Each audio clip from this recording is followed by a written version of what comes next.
The water cycle, nature's amazing water adventure. Did you know that water is always moving around in a big cycle? It's true. This cycle is called the water cycle, and it's like a never-ending adventure for water. The water cycle starts when the sun shines its warm rays down onto the earth. This heat makes some of the water in rivers, lakes, and oceans evaporate into the air. Evaporation is when water turns into invisible vapor.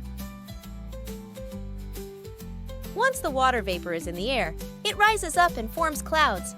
These clouds float around in the sky, carrying water from one place to another. When the clouds get heavy with water, they release it as rain, snow, or hail. This process is called precipitation. When the rain falls, it soaks into the ground or flows into rivers and streams. Some of it even goes back into the oceans. This water then starts the cycle all over again by evaporating into the air when the sun heats it up. The water cycle is important because it helps plants grow, fills up our rivers and lakes, and gives us water to drink.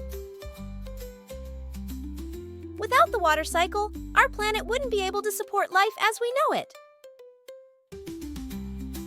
So, the next time you see rain falling from the sky or feel the warmth of the sun, remember that you're witnessing a part of nature's amazing water adventure, the water cycle.